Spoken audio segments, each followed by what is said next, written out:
All right, here we are, back again after some time to talk about step 3. I love step 3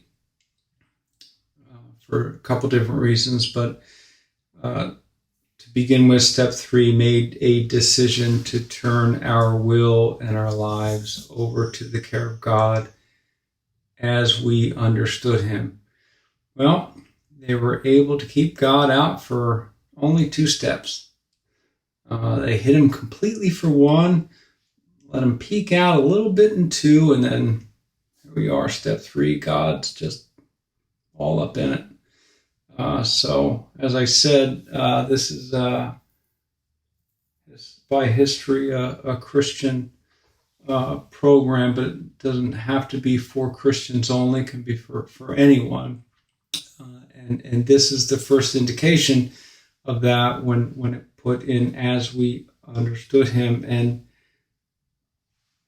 in looking at this book again, the book that started it all, when we get to see the original manuscript, when it talks,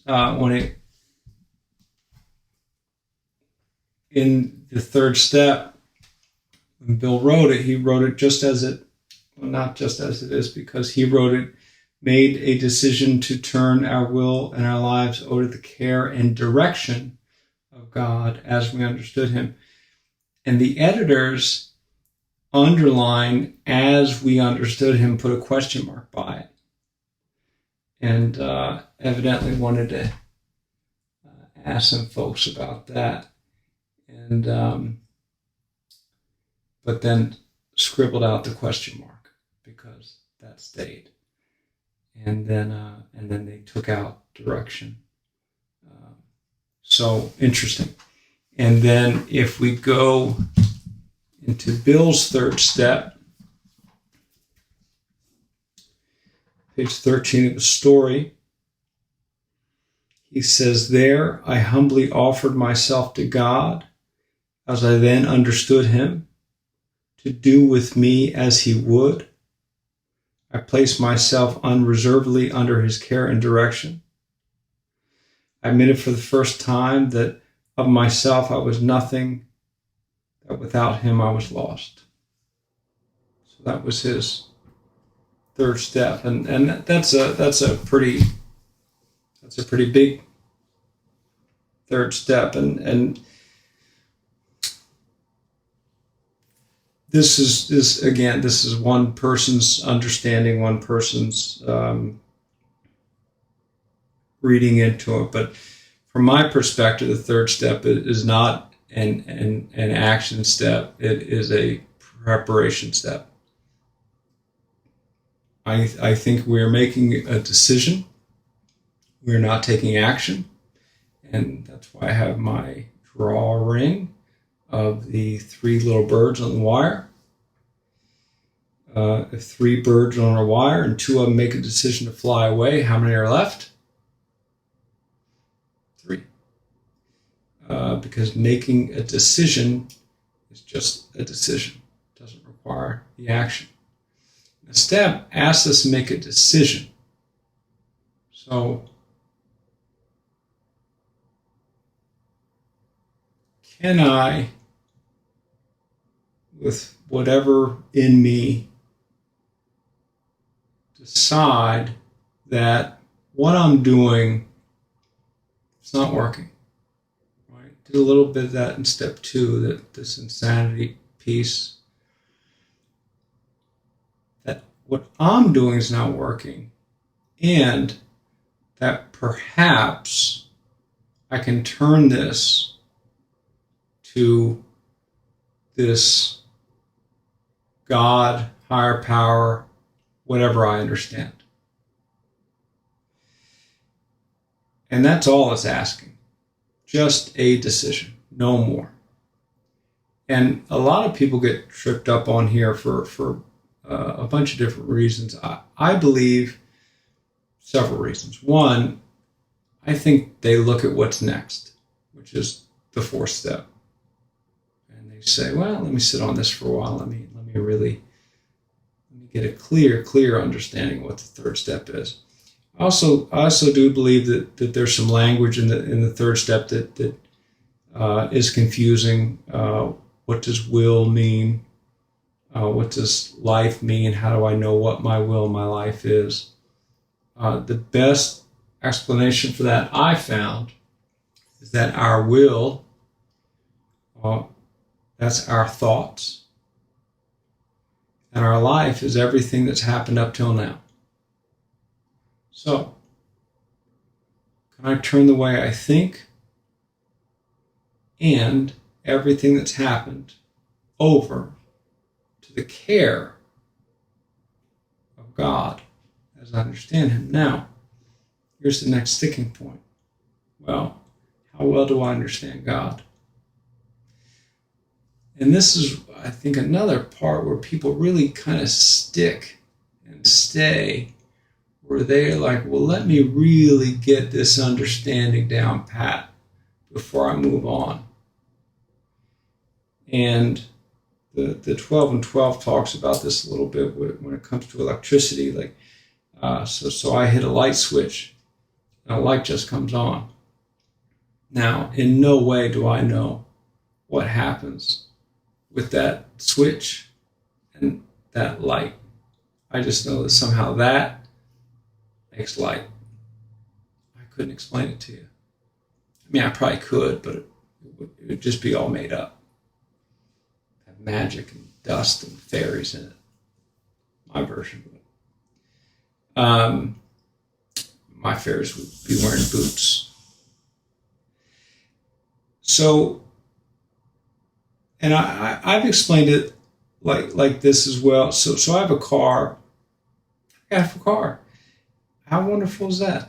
And in my car, there's a button I push, and it makes the car start. And I get in and I drive it. Now, I have no idea what pushing that button, like literally pushing that button, what happens? Like, what does that do? Like, is that an electrical response?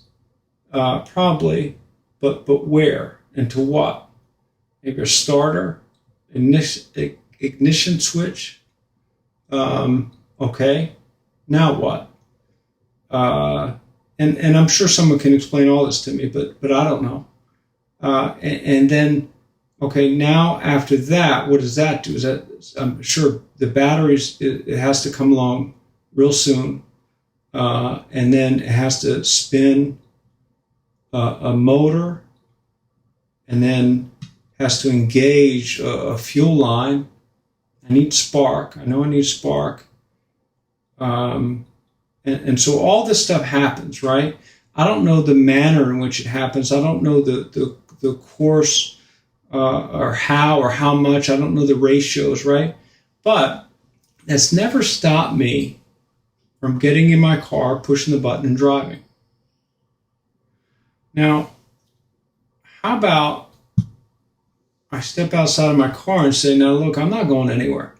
I'm not going anywhere until I fully understand how all this works. What does that button do? How's that go? What is that? What's that ratio for that fuel mix?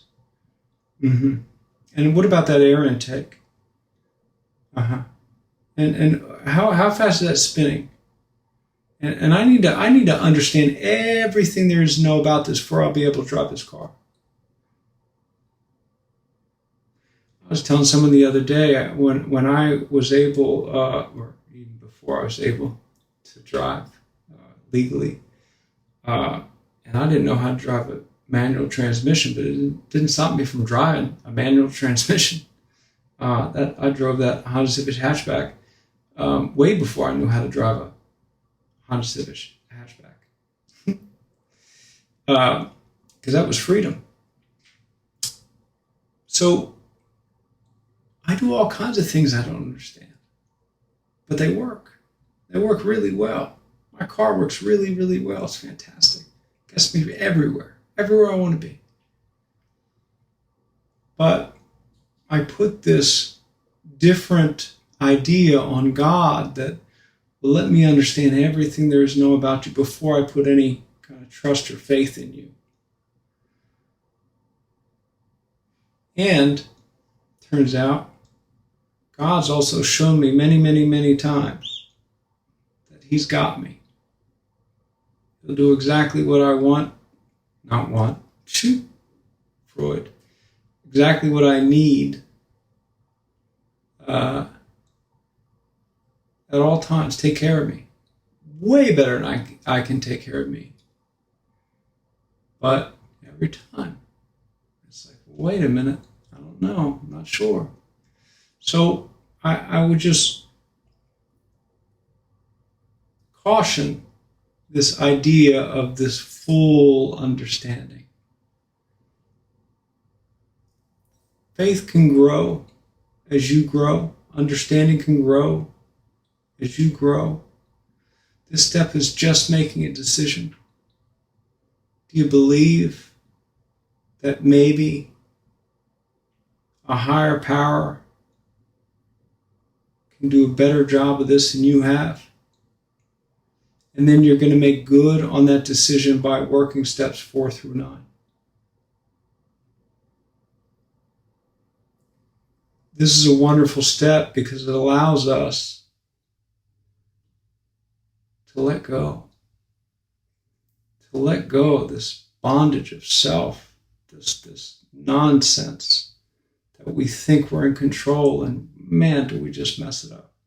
This step really, really starts giving us the freedom, the true freedom that only discipline and a life well lived can provide. So, I love this step.